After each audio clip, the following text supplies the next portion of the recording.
कक्षा 12वीं विषय भौतिक शास्त्र अध्याय 2 विद्युत विभव एवं धारिता। इसके अंतर्गत आज हम इस प्रश्न पर चर्चा करेंगे। प्रश्न है, बिंदु आवेश के कारण किसी बिंदु पर विभव के लिए व्यंजक स्थापित करिए। इसके लिए आपसे 3 सूत्र बनना चाहिए और ये पूरा व्यंजक बड़े आसानी से हो जाएगा। इसमें जो पहला है वो आपसे बल का सूत्र बनना चाहिए। ये विद्युत बल आप लोग पहले से पढ़ चुके हो, तो ये जो बल होता है वो होता है 1/4 pi epsilon not Q1 Q2 और अपॉन में क्या होता है R²। ये बल का सूत्र हो गया। इसके बाद कार्य का सूत्र बनना चाहिए आपसे। तो जो कार्य होता है वो होता है बल गुणे विस्थापन, तो ये हो जाएगा F × S। और जो दूसरा सूत्र है वो है विभव का V = W/Q0। बस ये 3 सूत्रों को आप दिमाग में बैठा लीजिए, बड़े आसानी से बिंदु आवेश के कारण विभव के सूत्र को स्थापित कर सकते हैं।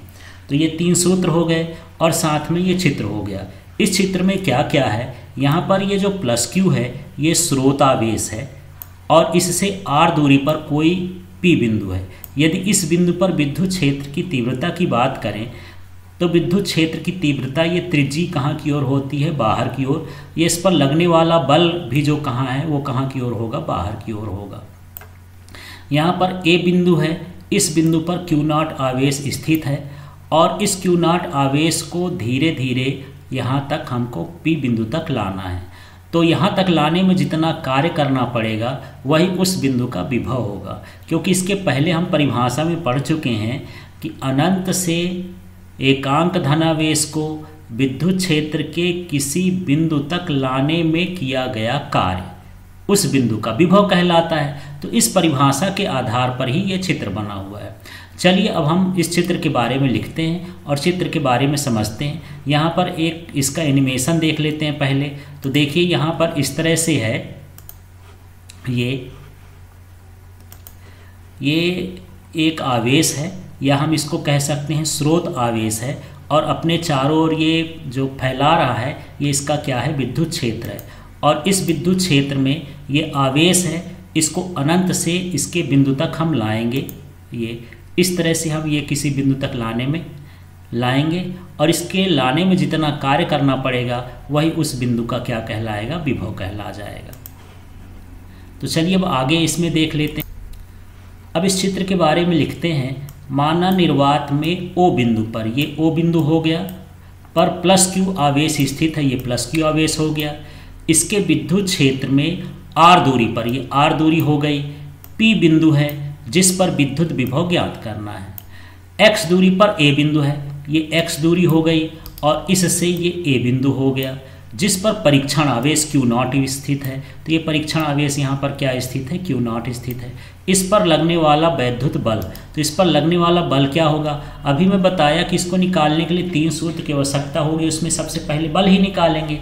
तो यहाँ जो बल का सूत्र था F = 1/4 pi epsilon not Q1 Q2/R² था, लेकिन आपको यहाँ Q1 भी नहीं दिख रहा है, Q2 भी नहीं दिख रहा है, R² भी नहीं दिख रहा है, कुछ नई नई चीज़ें दिख रही हैं। तो यहाँ पर चित्र में देखेंगे कि Q1 का रोल कौन करता है, Q, और Q2 का रोल कौन करता है, Q0। इसलिए जो यहाँ पर आवेश लिखा है वो Q और Q0 लिखा है। फिर ये दोनों आवेश की दूरी देख लेते हैं। एक आवेश ये हो गया, एक आवेश ये हो गया, दोनों के बीच की दूरी क्या है, x है। तो यहाँ जो दूरी होती है, सूत्र में तो R² था, लेकिन यहाँ पर दूरी हम x देख रहे हैं, इसलिए यहाँ पर इस सूत्र में क्या हो जाएगा, x²। तो इस तरह से ये विद्युत बल या कूलाम के नियम से लगने वाले दोनों आवेशों के बीच का ये बल है। तो F = 1/4 pi epsilon not Q1 Q0/x², इस तरह से ये सूत्र बन जाएगा। अब देखिए हमारा दूसरा जो स्टेप है, हमको कार्य निकालना है। तो कार्य हम 2 बार निकालेंगे, एक अल्प विस्थापन के लिए और एक पूरा P बिंदु तक आने के लिए। तो सबसे पहले यहाँ पर देखते हैं परीक्षण आवेश Q0 को विद्युत क्षेत्र में dx दूरी तक लाने में किया गया कार्य। तो अब चित्र को देख लेते हैं। जैसे यहाँ पर अभी ये चित्र था, इसमें यहाँ पर Q0 आवेश स्थित है और इसको हम dx दूरी को इधर की ओर ले जा रहे हैं। यहाँ पर ये भी ध्यान देना है कि जो इस पर लगने वाला बल है वहाँ बल की दिशा इधर है और जो विस्थापन है इधर है। तो जब विस्थापन और बल की दिशा विपरीत होती है तो किया गया कार्य ऋणात्मक होगा। इसलिए जब हम सूत्र लिखें तो यहाँ देखिए dw का मतलब है अल्प कार्य, क्योंकि हम विस्थापन भी कैसा कर रहे हैं, अल्प कर रहे हैं, इसलिए dw लिखा हुआ है। तो dw का मतलब हो गया अल्प कार्य और इस पर ये बल का सूत्र हो गया, विस्थापन कितना कर रहे हैं dx। और यहाँ पर हम बात करते हैं माइनस की, तो माइनस अभी देख रहे होंगे, फिर से दिखा देता हूँ चित्र में। तो इसमें जो लगने वाले बल की दिशा है ये बाहर की ओर है। ए बिंदु पर Q0 पर जो बल लगेगा वो बाहर की ओर होगा। और यहाँ पर जो विस्थापन है, हम ए से कहाँ की ओर जा रहे हैं, बी की ओर। तो ये देखिए ये हुआ विस्थापन और ये दिशा हो गई बल की, ये एक दूसरे के विपरीत हैं। इसलिए इस सूत्र में जो कार्य लिखा गया है उसके सामने का चिन्ह क्या लगाए हैं, माइनस लगाए हैं। अब अगले स्टेप में आपको समझ में आया होगा, इसको तो इसी तरह से यहाँ पर कॉपी कर दिए हैं, इसी तरह से ये dx को भी इसी तरह से कॉपी कर दिए हैं। लेकिन यहाँ माइनस f जो लिखा था तो ये माइनस लिखा है, f अब कहाँ हो गया, तो ये जो f का सूत्र है इस सूत्र को पूरा का पूरा यहाँ हमको उतार देना, कॉपी कर देना, बगल में लिख देना है आपका मान रखने पर। तो इस तरह से ये अल्प कार्य हो गया। अब हमको क्या करना है, जो परिभाषा होती है कि हम किसी एकांक धनावेश को अनंत से किस विद्युत क्षेत्र के किसी बिंदु तक लाते हैं। तो मान के चलते हैं कि हम r दूरी तक ला रहे हैं, तो यहाँ पर लिखना पड़ेगा परीक्षण आवेश को अनंत से r दूरी तक लाने में किया गया कुल कार्य। तो जब कुल की बात होती है तो हम उसका समाकलन करते हैं। तो यहाँ पर देखिए dw है तो उसकी जगह पर हम क्या लिख देंगे, w, क्योंकि ये है अल्प कार्य और ये है कुल कार्य। इसके बाद ये माइनस है तो ये माइनस लगा दिए हैं। इसके बाद यहाँ पर हम कहाँ से कहाँ तक आवेश को ला रहे हैं, अनंत से r दूरी तक। माने निम्न सीमा अनंत हो गई, उच्च सीमा r हो गई। तो ये समाकलन का चिन्ह लगाएंगे और इसको हम बताएंगे कि कहाँ से कहाँ तक का हम जोड़ करना चाहते हैं। तो यहाँ पर ये इन्फिनिटी से लेकर के कहाँ तक है, r तक, अनंत तक। इसके बाद देख लीजिए ये पूरा का पूरा ऐसे ही हम जैसे लिखा है वैसे ही हम उतार दिए हैं, ज़्यादा कुछ नहीं करे हैं, केवल यहाँ समाकलन का चिन्ह लगाया है और उसमें लिमिट लगा दिए हैं। अब यदि हम यहाँ पर देख रहे हैं कि समाकलन कर देंगे तो क्या होगा, यहाँ w की जगह w कॉपी कर दिए, माइनस की जगह माइनस कॉपी कर दिए, 1/4 पाई एप्सिलॉन नॉट और ये Q0 को भी इसी तरह से कॉपी कर दिए हैं। अब हमारे पास ये बचा है 1/x² का समाकलन। तो समाकलन का जो सूत्र होता है ये होता है x की पावर n, ये मैथ्स में है फिलहाल यहाँ पर आप देख लीजिए। यदि हमारे पास x की पावर n हो तो ये हो जाता है x की पावर n+1 और बटे में क्या होता है n+1, ये सूत्र होता है। लेकिन यहाँ पर हम देख रहे हैं इसमें हमारे पास x² है, तो यदि हम ऊपर ले जाके लिखेंगे तो इसका सूत्र ऐसे बन जाएगा x की पावर -2 और साथ में बचेगा क्या, dx। अब इतना हम लिख दिए। अब इसके हिसाब से, इस सूत्र के हिसाब से यहाँ पर लिखेंगे x और यहाँ n का रोल कौन कर रहा, -2, तो यहाँ हो जाएगा -2 और प्लस क्या हो गया 1 और बटे में भी हो जाएगा -2 और +1। इतना लिखने के बाद हम देखते हैं यदि हम -2 में से 1 घटाएंगे तो x की घात हो जाएगा -1 और बटे में क्या हो जाएगा, ये -1। यदि हम इस x की घात को नीचे लिखना चाहते हैं तो ये माइनस हट जाएगा और तो इस तरह का यहाँ पर आ जाएगा -1/x। तो इस तरह से यदि हम इसका समाकलन कर देंगे तो ये -1/x आ जाएगा। अब यहाँ पर जो ये लिमिट यहाँ लिखी थी समाकलन में, ये इस कोष्टक के बाहर लिमिट रख देंगे। तो यहाँ पर ये लिमिट जैसे अनंत नीचे था तो नीचे लिखा है और इसका r ऊपर था तो ऊपर लिख दिए हैं। अब हम इसमें लिमिट रखेंगे। तो लिमिट रखने का तरीका ये है कि इस साइड का पूरा चीज़ हम तो वैसे को वैसा कॉपी कर दिए हैं, उतार दिए हैं। यहाँ पर माइनस लगा है तो माइनस हो गया। अब ये 1/x है तो x की जगह पर पहले अपर लिमिट रखते हैं, इसलिए यहाँ पर x की जगह पर r लिख देंगे।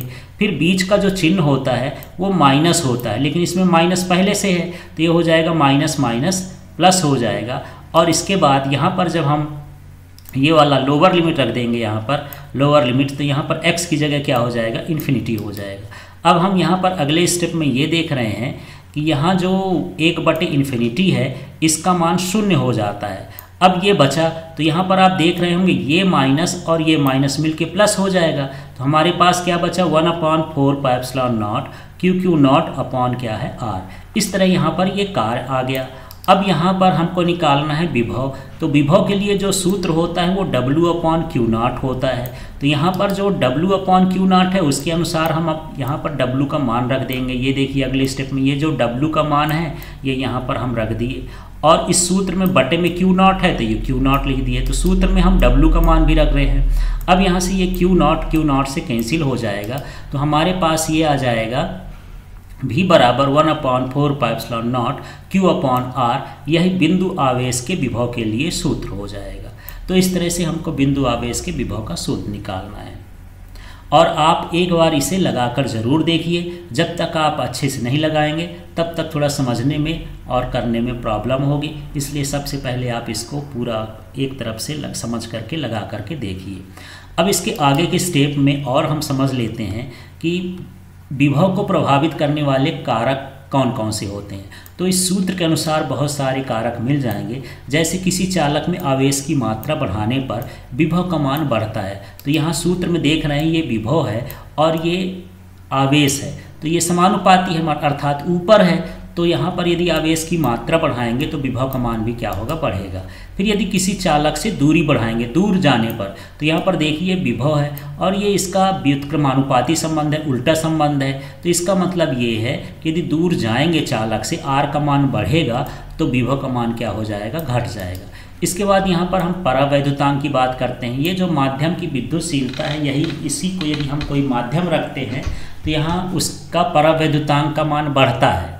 तो जब परावैद्युतांक माध्यम रख देते हैं तब विभव का मान क्या होता है, घटता है। परावैद्युतांक मतलब सीधे इसके मान को प्रभावित करता है। इसके बाद यदि किसी आवेशी चालक के पास अन्य चालक को रखते हैं तो विभव का मान क्या होता है, घटता है। इसी तरह से किसी चालक का क्षेत्रफल बढ़ाने पर विभव का मान घटता है। Thank you.